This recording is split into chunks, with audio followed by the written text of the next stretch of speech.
This is the Clapper Loader, and welcome to my microwave going off. This is the Clapper Loader. Without me, there are no films.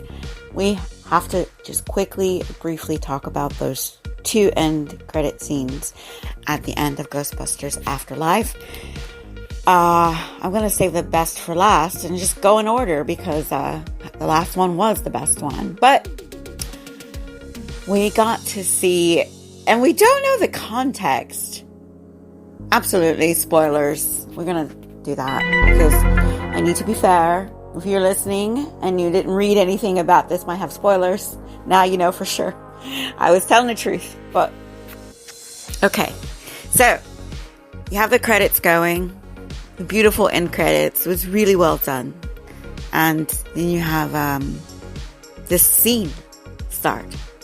And there's Billy Murray and Sigourney Weaver, which is really interesting because if you watched, they were, the credits were starting. They were starting to show the cast, and then it said, and Sigourney Weaver. And I said, well, I didn't see Sigourney Weaver. And right as they showed her name, she pops up on screen for this itsy bitsy cameo. Blink and you'll miss it, but it was cute.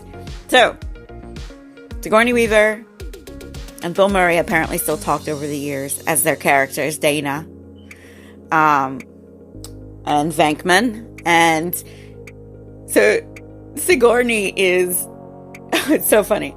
She's giving Venkman the test that Venkman was giving those two college students at the beginning of Ghostbusters, the very first one. So if you remember, the beginning of Ghostbusters, 1984, Billy Murray, Venkman, was giving the test of the, not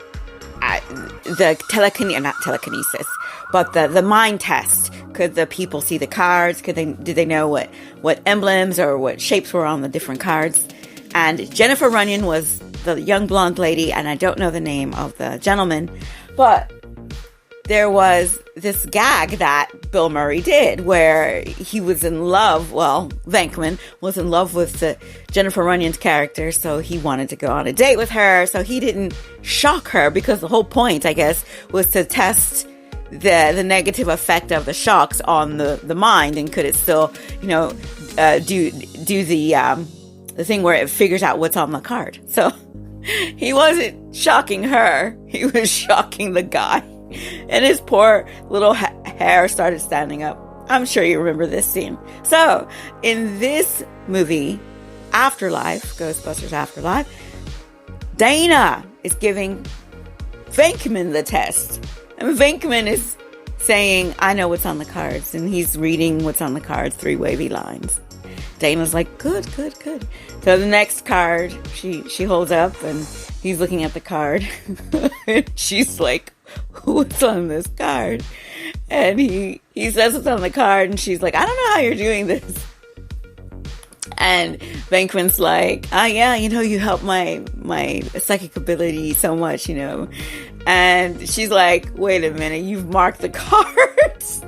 I thought, that would be so Venkman to mark the cards, to, have his little cheat so he could, still, try to get, swoon Dana, with his abilities, and, or get her to swoon.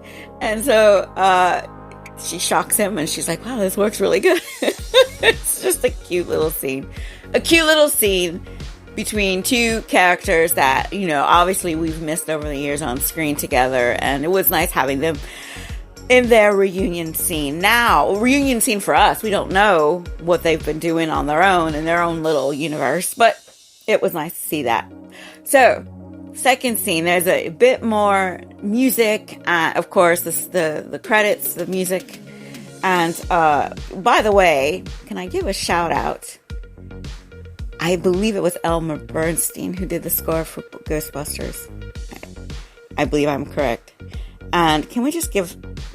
There would be... I don't think Ghostbusters 1984 would have been as excellent as it is without that score. Can you imagine some, score from the 80s, some electronic crazy score that they were doing back then with the, electronic instruments and the keyboards and all that. Can you imagine that kind of music with Ghostbusters? It would have pulled it down so much. I think that the old school symphony, playful nature of the music that was used, just elevated the piece. I think it had a better score than it deserved in some ways. But again, so good, mind you, that they are using it in this one. And again, I go back to this. I don't even think Ghostbusters Afterlife would be as good without the original score. That score by itself takes this movie to a whole nother level, and as well as it took the other two Ghostbusters movies to a whole new level. They completely abandoned it, I believe, in the 16 one. I don't remember. I'm trying not to, because, Okay, so, next end credit scene, which I thought immediately, work with me here, okay? Work with me on this. I got my answer to Tenet. Wait. Hold it. Wait for it. Okay. So we see Janine Melnitz, played by Annie Potts, and we see her talking to Ernie Hudson.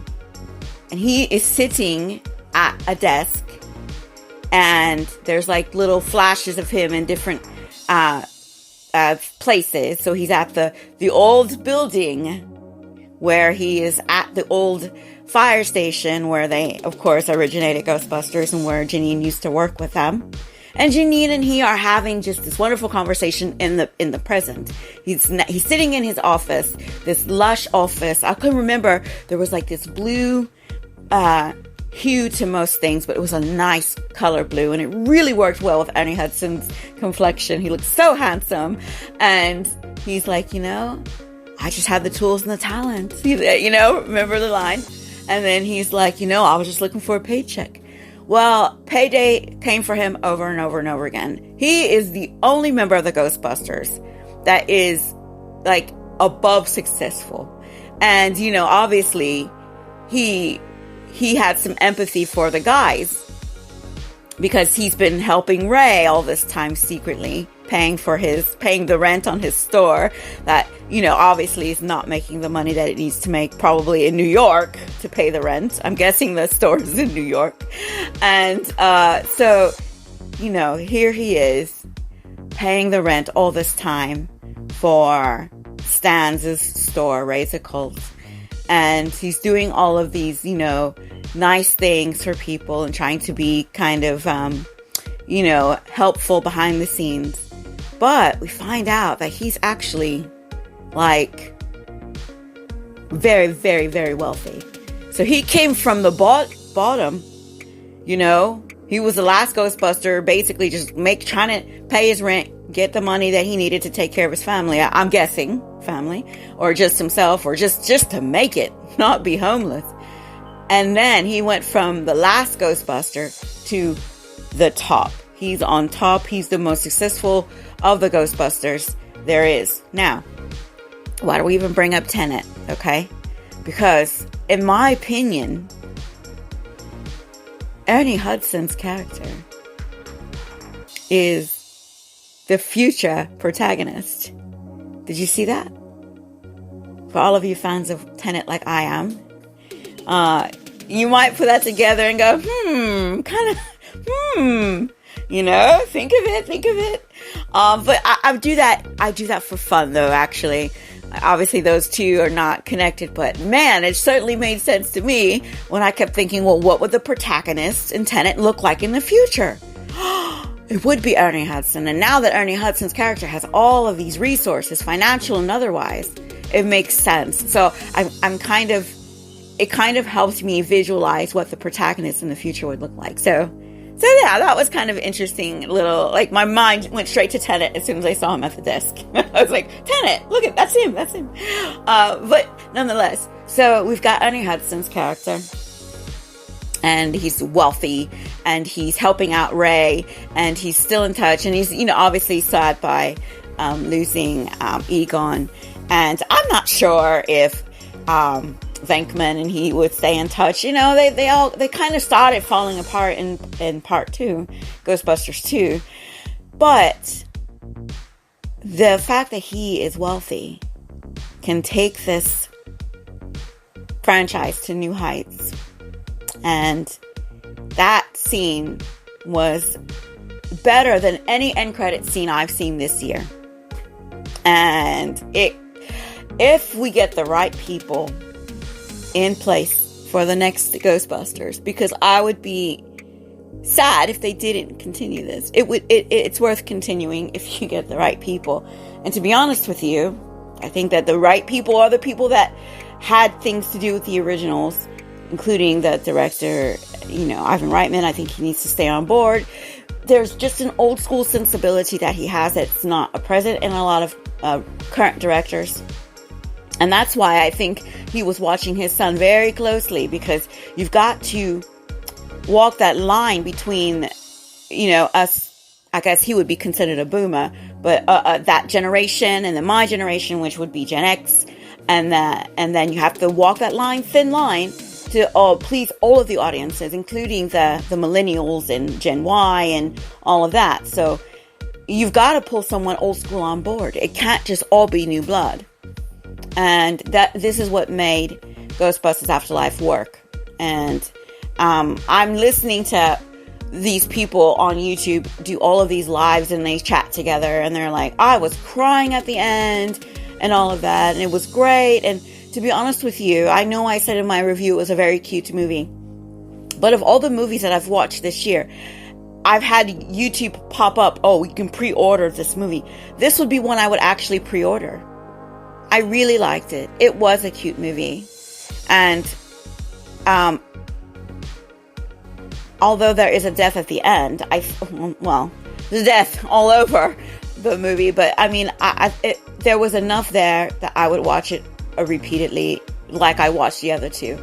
Again, I think this is a perfect bookend to the other two Ghostbusters movie in canon, and where they go from here, I don't know. As I also said, it's very tough to pass that torch with IPs, so it's a fine line. But one thing they've got to consider is they've got to keep someone old school on there, because you've got millions of people that are older that love the franchise, and if you alienate that fan base, you are not going to do anyone any favors. So that is my look at the two end credit scenes. That final scene with Ernie Hudson is gold.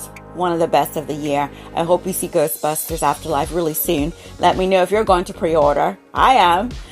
This is the Clapper Loader, and without me, there are no films.